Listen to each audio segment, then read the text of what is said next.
This is it. This is it. The time has come. After thousands of miles and countless memories, I'm selling my VW Transporter campervan.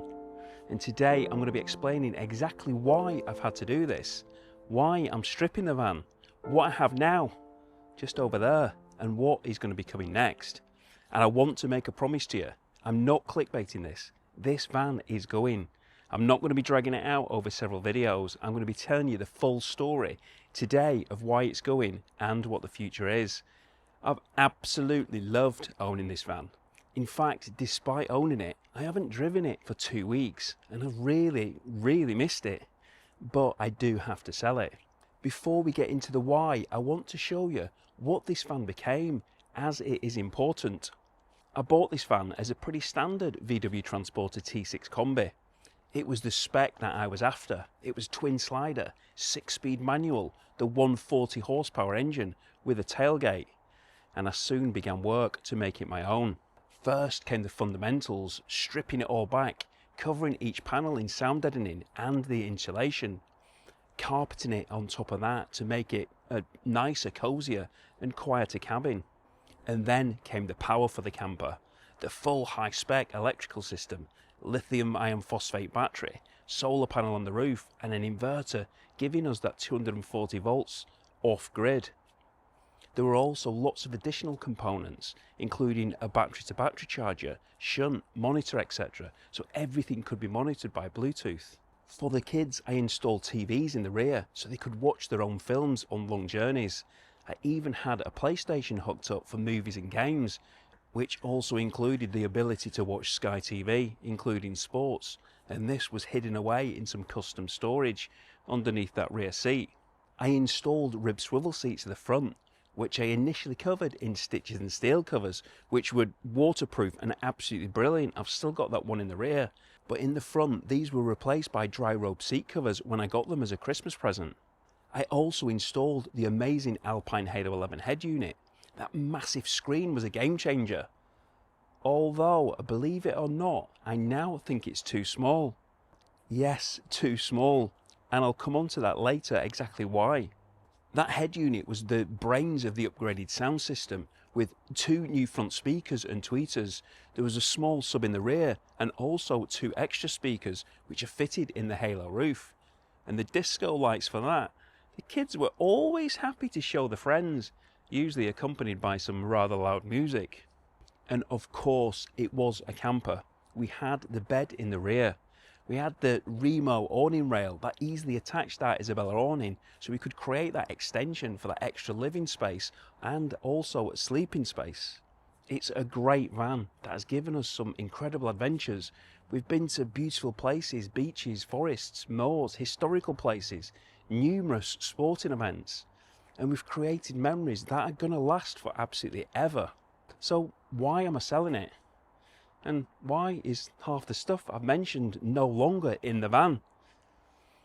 Well, there isn't one single reason, but a collection of things that have led to this difficult decision. Firstly, the kids. They're older teenagers now, needing their own space. And of course, a transporter can still work with that awning, but it isn't the main reason. It's more of a contributory factor to that bigger picture. And I'm going to be honest, I think I might just be trying to justify it to myself. You know, my Isabella awning is the answer to that, unless campsites don't allow awnings, which they didn't when we encountered that earlier on this year. The kids factor though also does limit things because they've got their own lives. They're old enough to now to be going out with their mates, but they're not quite old enough to leave them on their own because they're just too young. So usage time for the actual van has become more limited. And a much bigger reason is my health. Now, I'm not going to be going into any details, but I need a more comfortable car. An automatic that's just easier on the body. It's a practical decision for my own well-being. And then there's the financial side of it. I need a car for my day job. And I'm not really meant to actually have a van for what I do as my day job. I simply can't afford to run this van and a comfortable car that I need. It would be great to own both, but my finances certainly won't allow that. I'm not a full-time YouTuber who gets paid by converters. I'm not working for VW, Ford, or anyone else. My videos don't get millions of views, and that's not even what I'm chasing. I'm an information channel, not a personal lifestyle channel. Maybe if I was, posting every 3 minutes for likes and engagement, then maybe I would, but I'm not that kind of channel. I'm never going to be getting those big views. I'm here to share helpful information, independent, impartial information. This is a hobby which I do in the evenings and weekends because I love it. I love hearing how it's helped you. Being totally independent means that I can say whatever I want, my own thoughts, and not what somebody else has swayed me to say because I was paid or I got a free van. I take pride in knowing that anything I talk about is my honest opinion, and I only ever promote products that I believe in. I get offered loads of free stuff. I mean a lot of free stuff.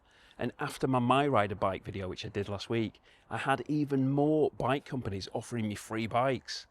I could be bringing you numerous air fryers, battery chargers, awnings, and lots more. But I don't do it. If I talk about something, it's because I believe in it. I actively use it. And the majority of the stuff which I speak about, I've actually bought myself. I want to be a channel that people respect for the honesty and integrity that I carry. So with all that said, the point being, financially, I can't afford everything. Anyway, before I talk about the exciting future plans, what I'm going to be doing and getting, let me show you what I have now. Now, this all came about from a test of the ID Buzz. I absolutely love driving that vehicle. The space, the style, it's a brilliant vehicle. Now, looks are subjective, but I really do love it. I'm also a big fan and hopeful future owner of the original microbus, the Splitty. And prices of these aren't actually what they were. So maybe one day when the kids have flown the nest, it's a vehicle, along with an older Porsche 911, that one day I might own. Yeah, we can all dream. But it was the experience of the ID Buzz that led me the path to this. This is the VW ID.7, and it's my new company car for my day job. It's the solution to my comfort and work needs. Now, the range of this is supposedly 430 miles, and to be honest with you, honestly, I feel it could do around 400, which is absolutely brilliant. But look at this. This screen is why my Alpine Halo 11 now just looks ridiculously small. The display is superb. It's 15 inches and the tech is just out of this world. Heated and cooled seats, massaging seats. It's just another level of comfort. And I know not everybody likes the tech, but I do, and this is a joy to drive. It's certainly no van now. Despite its size, I do already miss my van. If the ID Buzz had the range that this has, then I would definitely have gone for that. Now, this ID.7 is an estate, so I can still carry a fair amount of gear. I can carry my robes, my beach stuff, obviously my Kodak, of course, or certainly one of them. And I've got my coffee machine as well, so I can still stop and have a coffee. But it's not quite the same. I'm waiting for my Thule roof bars to arrive, so I can put some things on the roof. And I'm also interested in the Thule Alex dog crate, although I can't really afford that at the moment, and I'm not even sure that she'd actually enjoy it. Maybe I need to try one first. But yeah, I think that'd fit perfectly in here, and it keeps her away from the back, because although it's a big car, she doesn't really have the room in the back that she does in the back of a Transporter. Now, don't worry, I am a Campervan channel, and you won't be seeing the car again. I just wanted to be open and explain that that's my new daily. But back to this van and why I'm stripping it. When you sell a van, it's extremely rare that a buyer will appreciate or want to pay thousands of pounds for specific upgrades. So I'm making sure that these upgrades go to good use. For example, my friend loves big screen Apple CarPlay. So he wanted the Alpine Halo 11 and also my dash cam. So these have been removed already and fitted in his van. Now that stereo really does look small. Now, other parts like the electrical system with all the Victron components, the Halo roof, these are also going to be carefully removed and stored because they might be very useful for future projects, which I'm going to tell you about in a moment. And also before the sale, I wanted to make sure that I serviced the van and gave it some new tyres. It has not that long ago actually had its timing belt done, last November I think it was, so that's already been done. And I went to TRM in Saltash, and whilst I was there having the tyres and the service done, this van was here, a van which I saw earlier this year, and we did say that we were going to do a video. And since then, there have actually been some great stories involving this van, so hopefully I'm going to be meeting up with him soon and we can take a proper look, because this van doesn't just look the part, it's been there and done that, and it's now been in for more upgrades to make it even better. One day, that van is something which I would absolutely love to have. So let's move on to some exciting parts. Selling my van is not the end. In fact, I can bring you even more diverse content than ever before. Regarding new vans, I will be testing more vans. I'll be visiting companies, converters and dealers, showing you a range of different options. There are a few in the pipeline and I'm really keen to see them. And this includes some alternative base vehicle manufacturers, not just VW, nor Ford. There's going to be some others as well. And additionally to this, there's going to be 3 big projects on the horizon. First, the big one. We're going to be learning all about the various different campervan components. We'll be hearing from the professionals about what they use and why. Answering all your common questions. Which is the best pop top? Should you insulate your van? What seatbed should I install? Which base van should I buy? There's going to be lots of information from several converters, effectively competitors of each other, but with all the information collated in one place.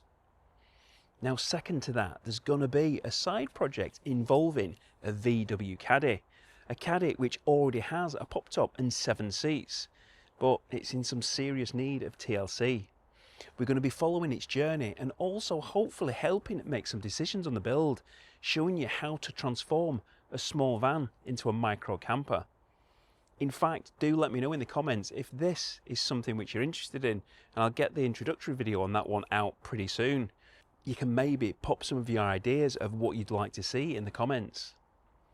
And third, something that I know many of you have been waiting for. I was chatting to Steve from Cooler Commercials the other week, and we briefly did mention this. We are going to buy a van and build a camper on a very limited budget. We're going to show you different clever options which we can use for everything, from beds to kitchens, to prove that you can have the lifestyle for much less. We might even team up with the guys at RevComps, who are actually quite local to us, and give you maybe the chance of winning one of these vans. Maybe that could be an option. Do many RevEds watch my videos anyway? Let me know if you do. So while I won't be getting my dream van just yet, the one with the podcast, the video editing studio in the back, adventure gear store, kitchen to cater for all the food and drink for my guests, we will be seeing how you can build your dream van, whether it's a high-spec new build, a clever micro camper, or a really awesome budget build. There is going to be so much useful information coming soon. So thank you for coming on this journey with me, and thank you for understanding my decision. And if you don't want to miss out on any of these new projects, then do subscribe to the channel. And for a taste of what's to come, plenty of laughs along the way, have a look at this video here where I spoke to Steve at Cooler Commercials about the real price of campervans. Thanks for watching, take care, and I hope to see you soon.